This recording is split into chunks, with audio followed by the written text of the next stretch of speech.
Hello friends, welcome to a new video. In this video, we are going to understand what is bond yield, bond price, and what is coupon rate.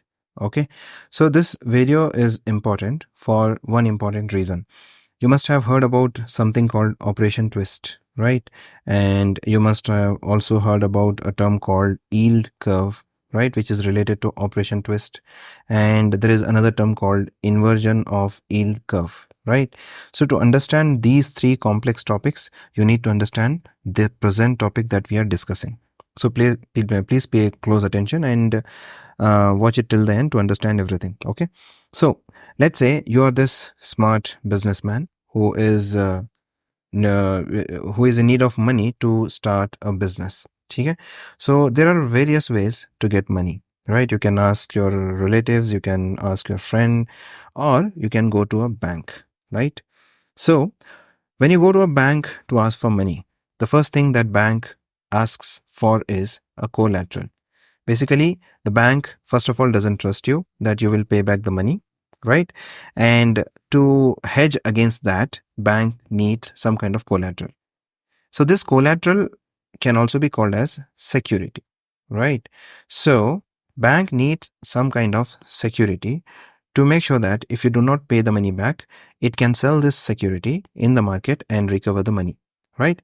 So how the transaction happens? Let's say you go to a bank asking for rupees 100, example, and the rate of interest on this loan is, let's say, 7%, and the term of loan, you are going to take this loan for 1 year.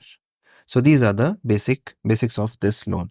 So you go to a bank will ask for collateral. So you give collateral to the bank. It could be property papers, or it could be gold, or something like that, any important asset. Okay, now you give collateral to the bank will give you the money, which is rupees 100, and this is principal amount, right? So this principal amount is given to you by bank, and you will pay regular interest to the bank. Let's say you are paying 7% per month to the bank. Okay, and you will keep paying for 1 year, and after 1 year, bank will give your collateral back. You will give the principal amount back to the bank. So this completes the transaction. But let's say you are not interested in taking loan from the bank. Maybe you do not want to take loan at 7%. You want less than that, or whatever, right? So instead of going to the bank, you go to the market, right? So you ask money from some other person. Let's say you come to me and you ask money to me. So I have money, I want to give it to you, but like bank, I also need some kind of assurance, right? To make sure that you return the money back to me. So instead of asking for collateral or something like that, property papers or something like that, I want a paper which contains all the details of the transaction which is happening between me and you mentioned in there. And this is a legal document. And if you do not pay me the money, I can make use of this legal document to take action against you, right? So this piece of paper, which contains all the details of the money taken by you and the amount of interest that you are going to pay me, is called as a bond. So basically, this is a debt instrument. What is the meaning of a debt instrument?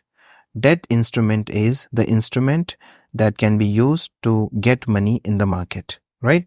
So basically, you are taking this debt instrument, that is bond, to get money from me, and it contains all the details. Let us look how a bond looks like and what all the important terms used in the bond. Before telling you that, I'll tell you one thing. Basically, the bond works same like how the loan from bank works. There also you have something called principal, but the term used is different. There also you have rate of interest, but the term used is different. There also you have term. And the security is bond itself. The bond is security, right? So let us look at the bond. A bond looks like this. Okay, this is a piece of paper, and the principal amount is called as face value. So in the bank case, you were taking loan of 100 rupees, right? It was called principal. Here it is called as face value. Got it? Term is called as term, which is 1 year. And the rate of interest is not called rate of interest. It is called coupon rate. right? Basically, this piece of paper was initially called coupon, and the rate on this was called coupon rate. So you come to me asking for money, I give you money, and you give me this bond. So how much you're going to give me per month for the next 1 year? You are going to give me 10 rupees. That is 10% of 100, 10 rupees.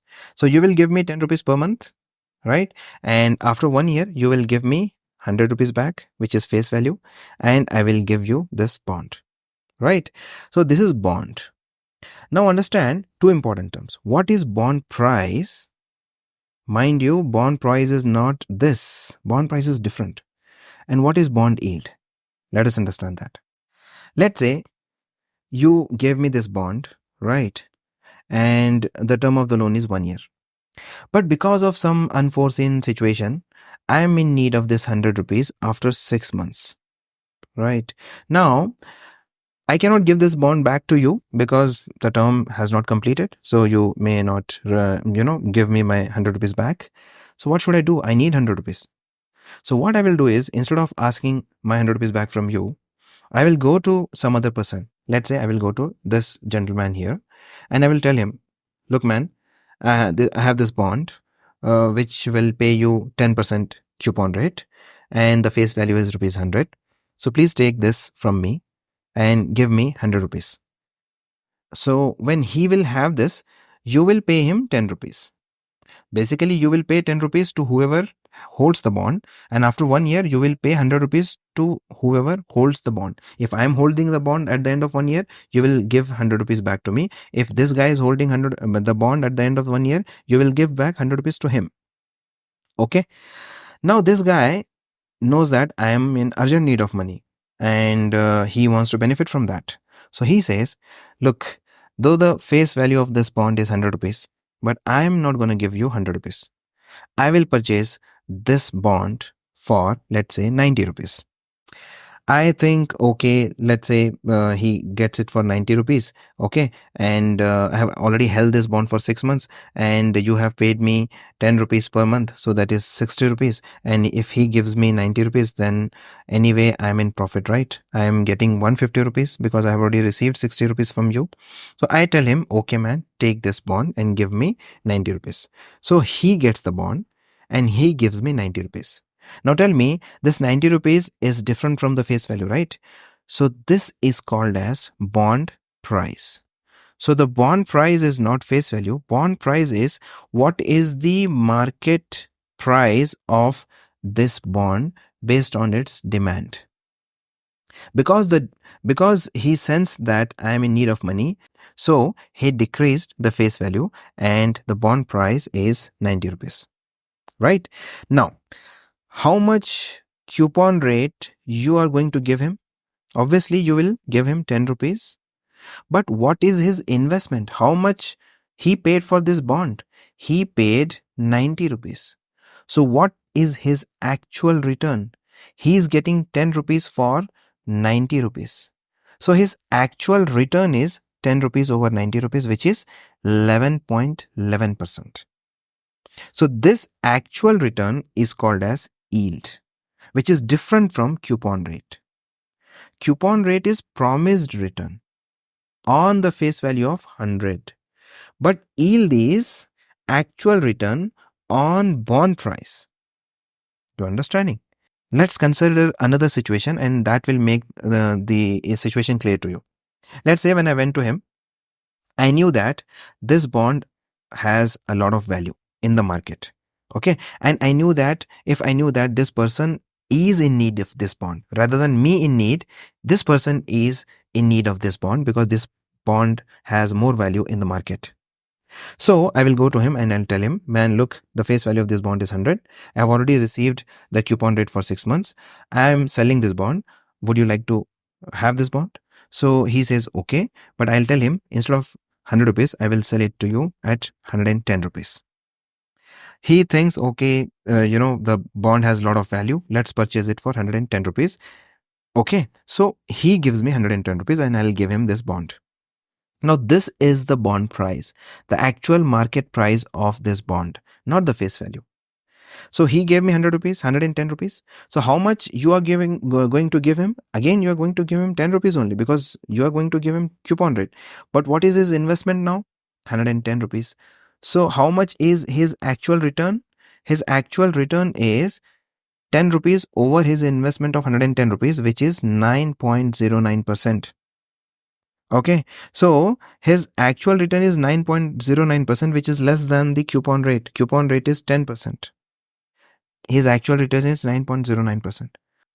So one relationship that you can easily derive from this example is that the yield and bond price are inversely proportional.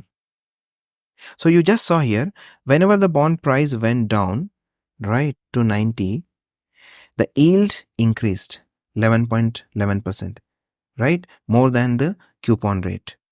And whenever the bond price went up, the yield decreased, right, and it was less than the coupon rate.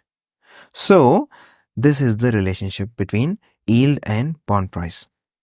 They are inversely related. Now let us summarize the four important terms that we just discussed. What is the face value? The face value is actually the amount taken or the actual amount taken. Okay?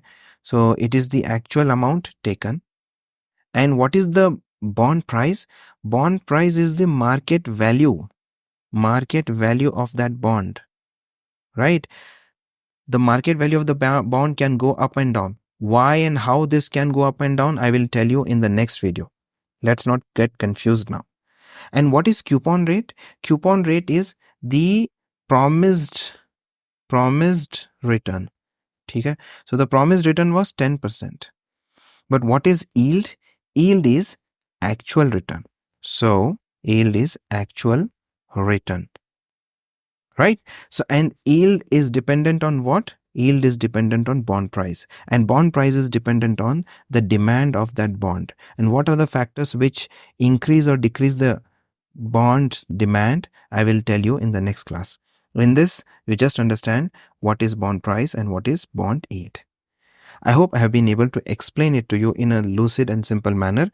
If you have understood, then well done. Otherwise, please revise the video. And if you still have any doubts, then please put them in the comment section below. I will try to answer them as soon as possible. And study well. And until next time, take care.